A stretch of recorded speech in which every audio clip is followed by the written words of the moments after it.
Hello, good morning everyone. आज हम जो लेसन नंबर मतलब के काव्य नंबर 4 है उसके बारे में हम जो क्वेश्चन आंसर बाकी है वो हम क्वेश्चन आंसर वो करवाएंगे। तो आप सभी अपने जो क्वेश्चन आंसर है वो ध्यान से देखो और अच्छी तरह जो जो समझ में ना आए मुझे बताना। तो फर्स्ट वाला जो क्वेश्चन है उसमें बताया गया है कि निम्नलिखित प्रश्नों के उत्तर दीजिए। कविता के उन पंक्तियों को लिखें जिनसे निम्नलिखित अर्थ का बोध होता है। तो फर्स्ट जो वो है जो कविता का बोध है उसमें सुखिया के बाहर जाने पर पिता का हृदय कांप उठता था। तो फर्स्ट वाली जो पंक्ति है उसमें आएगा कि नहीं खिलना रुकता उसका नहीं ठहरती वह पल भर, मेरा हृदय कांप उठता था बाहर गई निहार उसे। तो फर्स्ट वाली जो पंक्ति है उसमें वो वाला आएगा।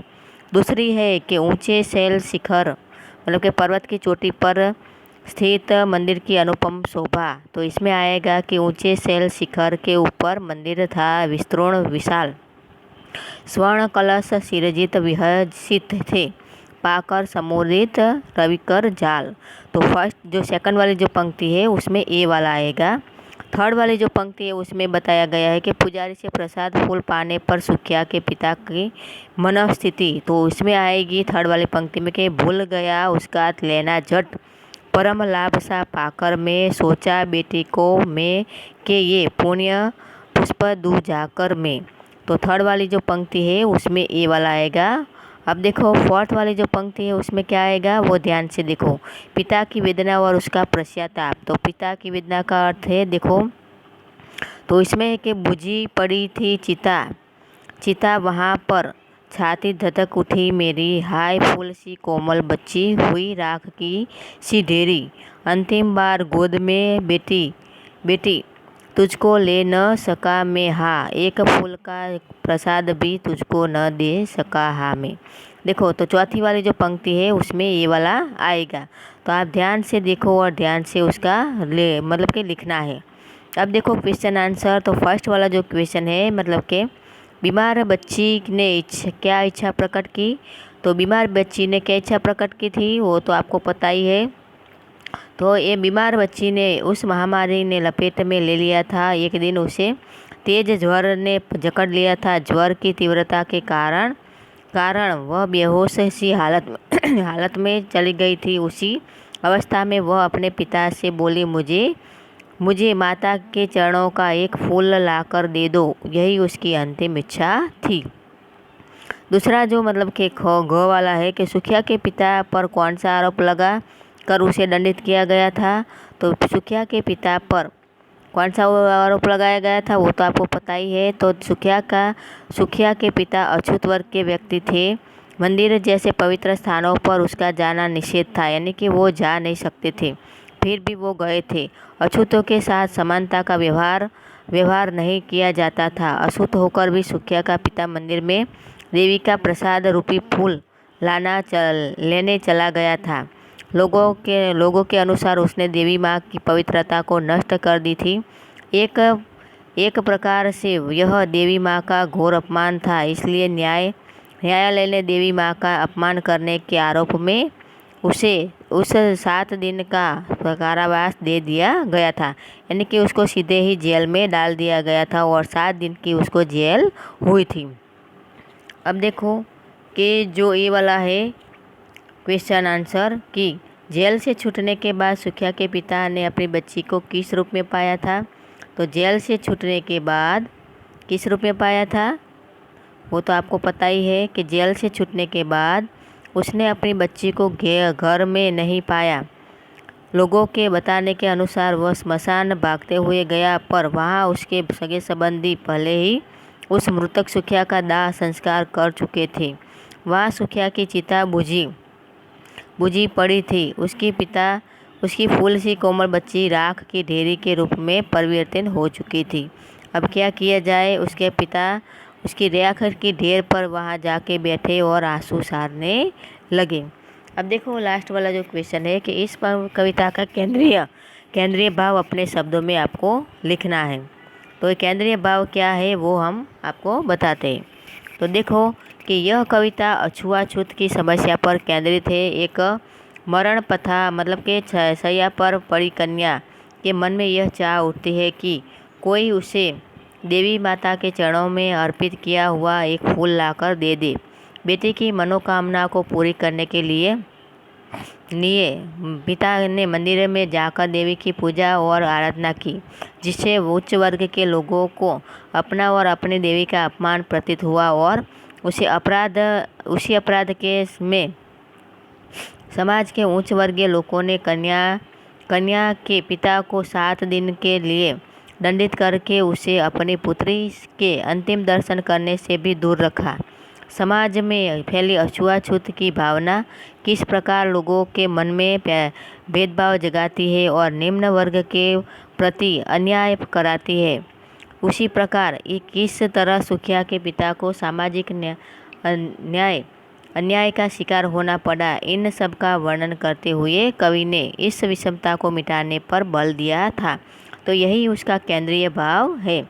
अब देखो कि जो नीचे दिए गए हैं कि कितना बड़ा तिमिर आया, तो इसमें क्या आएगा, कितना बड़ा तिमिर आया।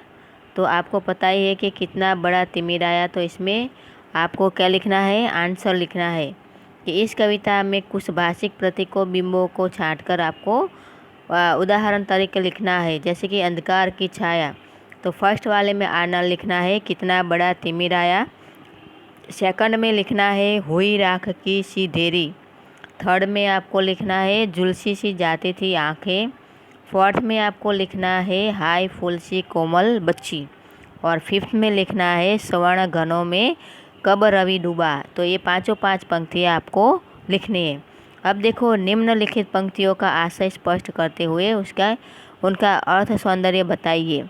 तो फर्स्ट वाली जो पंक्ति है उसमें लिखा है कि विश्रांत, क्या लिखा है, अविश्रांत वर्षा करके भी आंखें तनिक नहीं रीती। तो इसमें क्या कहा गया है, कवि ने क्या कहा है, तो देखो बच्चों इसमें कहा है कि निरंतर 7 दिन तक अपनी पुत्री से दूर रहने के बाद भी सुखिया के पिता की आंखों से लगातार आंसुओं की धारा बहती रही, किंतु फिर भी उसकी आंखों के आंसू समाप्त नहीं हुए और वो आंसुओं के रूप में निरंतर बहती रही, क्योंकि उसको जेल में डाला गया था और अपनी पुत्री से बहुत दूर था।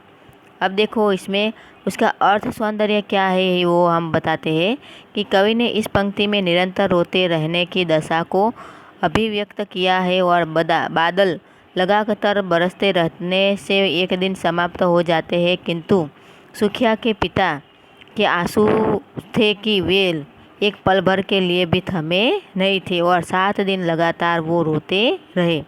अब देखो नीचे वाला जो है क्वेश्चन, उसमें बुझी पड़ी थी चिता वहाँ पर छाती धधक उठी मेरी।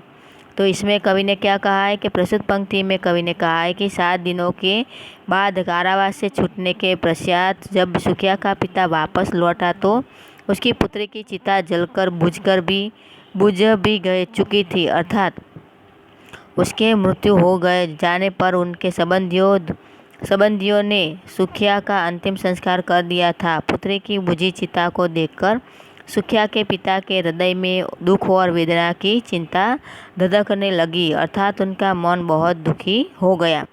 और इसमें अर्थ सौंदर्य यह बताता है कि एक चिता तो बुझ गई और दूसरी चिता धधकने लगी, अर्थात अर्थ की सुंदरता है कि एक चिता का बुझना और दूसरी चिता का हृदय में धधकना, मतलब कि इस समाज के लोग ऐसे थे कि उसके पिता को उसकी पुत्री से भी मिलने नहीं दिया, तो वही दुख उसके मन में छलने लगा। अब देखो हाय वही चुपचाप पड़ी थी अटल शांति सी धारण कर। देखो इसमें कवि ने बताया गया कि उसकी पुत्री ज्वर से पीड़ित थी और चुपचाप वो बिस्तर में लेटी हुई थी और जैसे उसने मृत्यु से पहले अटल शांति को धारण कर लिया हो ऐसा प्रतीत होता था। तो इसमें बताया गया है कि ज्वरग्रस्त होने के कारण सुखिया की चंचलता समाप्त हो गई थी और वह शांत भाव से चुपचाप लेटी हुई थी, जैसे उसने अटल शांति को धारण कर लिया न हो ऐसा हमें लगता है। अब देखो लास्ट वाले में क्या बताया गया है कि पापी ने मंदिर में घुसकर किया अनर्थ बड़ा। तो इसमें बताया गया है कि पापी यानी कि जो सुखिया का जो पिता है उसको पापी माना गया है, अछूत माना गया है और उसी के कारण सभी लोग उसको मार कर उसको जेल में डाल देते हैं और उसकी मनोकामना जो करने आया था वो पूरी नहीं कर सका। और जब सुखिया का पिता अपनी बेटी की मनोकामना पूरी करने के लिए मंदिर में से फूल लेने के लिए गया, तब उच्च वर्ग के लोग थे वो अछूत और पापी होकर कहकर उसका घोर अपमान किया। उसका मंदिर में जाना उन्हें अच्छा नहीं लगता और उन्होंने उसके इस प्रयास को अनर्थ बतलाया गया है। तो इसमें भाव सौंदर्य ये बताया गया है कि जिस व्यक्ति ने कोई पाप नहीं किया और उसके मंदिर में आने के प्रयास को ही समाज में उच्च वर्गीय लोगों ने पाप और अनर्थ का नाम दे दिया और उसको मंदिर से बाहर कर दिया। तो देखो बच्चों, के सारे क्वेश्चन आंसर है, आपको अच्छी तरह लिखना है और अच्छी तरह रीड भी करना है। और ये शब्दार्थ है और इसकी टिप्पणियाँ है वो भी आपको अच्छी तरह लिखना है और राइटिंग भी अच्छी करनी है। जो भी अर्थ या कोई भी क्वेश्चन समझ में न आए तो हमें बता देना। ओके, चलो बाय।